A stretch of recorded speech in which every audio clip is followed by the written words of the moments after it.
Hello बच्चों, मैं आज आपको बताने जा रहा हूँ आदर्श विद्यार्थी के 5 लक्षणों के बारे में, जो कि विद्यार्थी के लिए, जो एक आदर्श विद्यार्थी के लिए,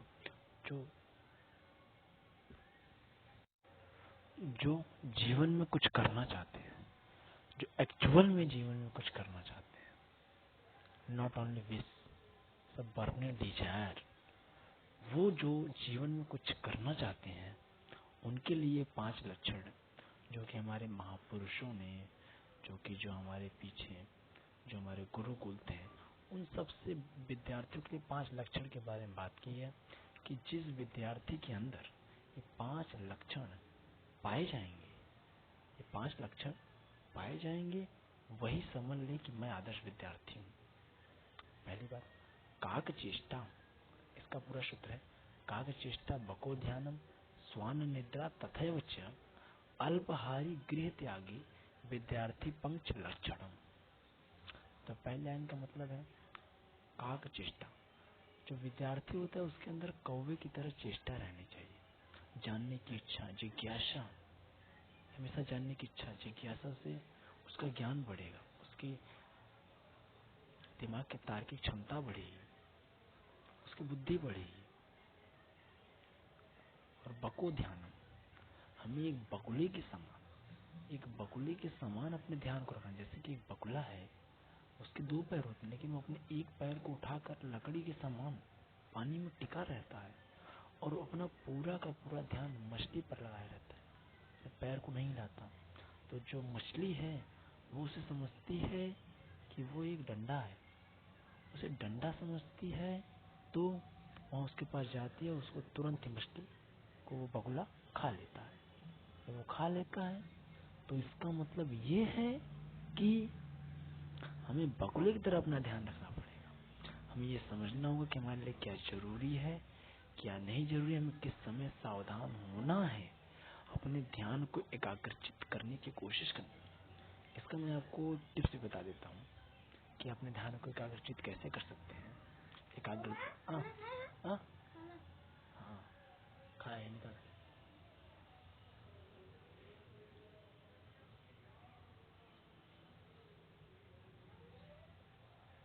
एकाग्रता कैसे लाएं, उसमें मैं आपको टिप्स भी बताता हूँ। आप घर पे मेडिटेशन कर सकते हैं। मेडिटेशन करने से आप में जो सारी कन्फ्यूजन्स रहते हैं जो माइंड में कि मैं क्या करूँ, मुझे क्या नहीं करना चाहिए, क्या करना चाहिए, मुझे पढ़ना, आजकल के स्कूल में हो क्या रहा है कि टीचर बोल रहे हैं जो बातें हमारे लिए अच्छी वो हमें अच्छी नहीं लग रही हैं, जो कि हमारा फ्यूचर बेकार हो रहा है। तो जब मेडिटेशन करेंगे तो हमारे अंदर समझ आएगी कि हमें क्या करना चाहिए, क्या नहीं करना चाहिए, हमारे कन्फ्यूजन क्लियर होंगे मेडिटेशन से। फिर अगले टॉपिक पे आते हैं, स्वान निद्रा, हमें कुत्ते की तरह सोना। आजकल के बच्चे क्या है, खा के नटई भर सो गए, घर पे आए चोरी हो गया, उन्हें कुछ पता ही नहीं है। हमेशा विद्यार्थी को कम से कम खाना है, क्योंकि जब हम ज्यादा खाना खाते हैं तो हमें नींद आती है, और जब हमें नींद आएगी तो हम पढ़ाई कैसे कर पाएंगे। इसलिए हमें कम से कम खाना चाहिए और कुत्तों की तरह सोना चाहिए। अल्पाहारी, कम से कम हमें खाना खाना चाहिए। गृह त्यागी, हमें अपने घर का त्याग कर देना चाहिए। माने गृह त्यागी का मतलब ये नहीं कि अपना घर द्वार छोड़कर जाके खेत में पढ़ाई करें, इसका मतलब ये नहीं है। मेरा मतलब ये नहीं है कि खेत में पढ़ाई करें। मेरा मतलब ये है कि वो बच्चा, गृह त्यागी का मतलब घर की जो सारी जो परेशानियां हैं, जो एक गरीब बच्चा, जो एक मिडिल क्लास लड़का उलझ जाता है, उनसे ना उलझे।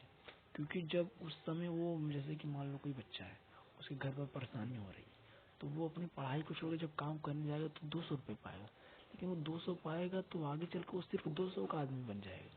लेकिन यदि वो उन सबको नज़रअंदाज करके थोड़ा बहुत काम करके उसके बाद अपनी पढ़ाई को कंटिन्यू रखता है, तो आगे चल के वो 2000 का इंसान बन सकता है, 2 लाख का भी इंसान बन सकता है। ये मेरा मतलब है कि गृह त्यागी घर की सारी जो टेंशन है, गृहस्थी की बातें, वो अपने दिमाग से निकाल दे, सिर्फ अपने पढ़ाई पर पूरा ध्यान लगाए।